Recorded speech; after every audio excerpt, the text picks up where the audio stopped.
माझं खेळणं रडतंय किंवा सूर्य माझ्या मागे मागे येतोय. अशी वाक्य कधी ऐकली आहेत का लहान मुलांकडून? ही फक्त निरागस वाक्य नाहीत, तर त्यांच्या एका खास विश्वाची जणू काही खिडकीच उघडतात. हो, ही वाक्य ऐकायला तर गोड वाटतातच, पण त्याहूनही महत्त्वाचं म्हणजे ती त्यांच्या मानसिक विकासाची एक खूण आहेत. आणि हो, यामागे एक शास्त्रीय कारणही आहे. प्रसिद्ध मानसशास्त्रज्ञ जीन पियाजे यांनी याला त्यांच्या सिद्धांतामधला एक महत्त्वाचा टप्पा मानला आहे, ज्याचं नाव आहे प्री ऑपरेशनल स्टेज. चला तर मग मुलांच्याच या अद्भुत जगाची एक सफर करूया. तर आज आपण काय काय बघणार आहोत. सगळ्यात आधी मुलांचं भावविश्व, मग पियाजेचा हा दुसरा टप्पा नेमका काय आहे ते समजून घेऊ.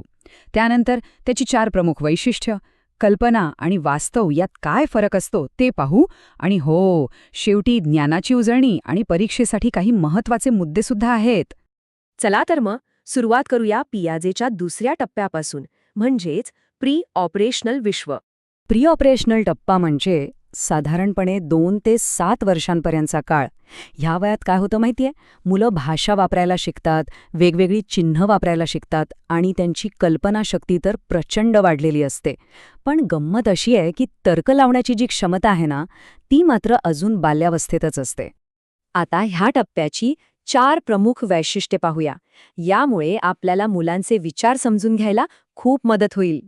पहिलं वैशिष्ट्य आहे इगोसेंट्रिझम, म्हणजेच स्वकेंद्रिता. नावाप्रमाणेच याचा अर्थ असा की मुलं प्रत्येक गोष्ट फक्त आणि फक्त स्वतःच्या दृष्टिकोनातून पाहतात. त्यांना असं वाटतं की अरे, मी जे पाहतोय ना तेच तर सगळे पाहतायत. समोरच्या व्यक्तीला काय वाटत असेल याचा ते विचारच करू शकत नाहीत. आता एक खूपच मनोरंजक वैशिष्ट्य, ॲनिमिझम. याचा सोपा अर्थ म्हणजे निर्जीव वस्तूंनाही सजीव समजणं. म्हणूनच तर मुलं म्हणतात, बाहुलीला भूक लागलीये किंवा आई बघ टेबलला लागलं.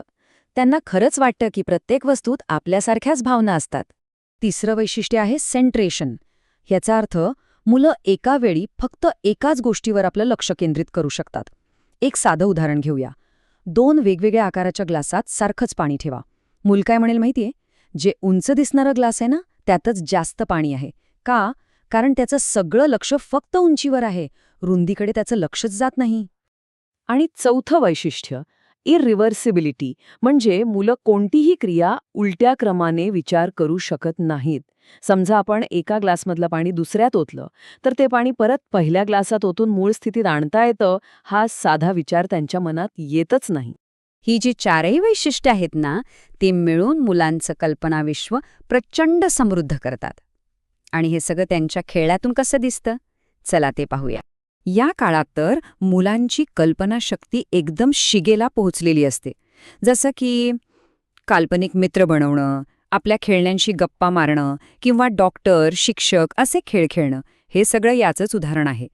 पण एक गोष्ट लक्षात ठेवायला हवी, कल्पना कितीही प्रबळ असली तरी त्यांचा तार्किक विचार अजूनही विकासाच्या टप्प्यात असतो. चला, आत्तापर्यंत जे काही शिकलोय ते थोडा तपासून पाहूया का? एका छोट्याशा क्विजमधून आपल्या संकल्पना अजून पक्क्या होतील. ओके, पहिला प्रश्न. एक मूल म्हणतं, सूर्य माझ्यासोबत चालतोय. तर हे कोणतं वैशिष्ट्य आहे? विचार करा. अगदी बरोबर. उत्तर आहे ॲनिमिझम. कारण इथे मुलाने निर्जीव सूर्याला सजीव मानलं आहे. ठीक आहे, पुढचा प्रश्न. मुलाला वाटतं की त्याला त्याचे पालक दिसत नाहीयेत, म्हणजे पालकांनाही तो दिसत नाहीये. या संकल्पनेला काय म्हणतात? याचं उत्तर आहे इगोसेंट्रिझम, म्हणजेच स्वकेंद्रितता. कारण मुलाला वाटतंय की त्याचा जो दृष्टिकोन आहे तोच सगळ्यांचा आहे. आणि शेवटचा प्रश्न. सारखाच ज्यूस असून सुद्धा एका मुलाला उंच अरुंद ग्लासमध्ये जास्त ज्यूस आहे असं का वाटतं? याचं कारण आहे सेंट्रेशन. कारण मुलाचं सगळं लक्ष फक्त आणि फक्त ग्लासच्या उंचीवर आहे, रुंदीवर नाही. आता या सगळ्या चर्चेचं सार पाहूया, म्हणजे परीक्षेसाठी महत्त्वाचे मुद्दे. विशेषतः CTET सारख्या परीक्षांसाठी हे खूपच उपयोगी ठरेल. तर लक्षात काय ठेवायचं? टप्पा आहे प्री ऑपरेशनल, वयोगट 2 ते 7 वर्षे. ह्या काळात प्रतिकात्मक विचार विकसित होतो, पण तार्किक विचार कमजोर असतो.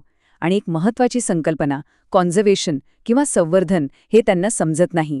लक्षात ठेवा, CTET परीक्षेसाठी हा टॉपिक अत्यंत महत्त्वाचा आहे. तर मग ह्या माहितीनंतर मुलांचं हे अनोखं आणि कल्पनांनी भरलेलं जग थोडं अधिक स्पष्ट झालं असेल, नाही का? आता पुढच्या वेळी जेव्हा एखादं लहान मूल आपल्या खेळण्याशी बोलताना दिसेल ना, तेव्हा त्यामागची ही सुंदर विचार प्रक्रिया नक्की आठवेल.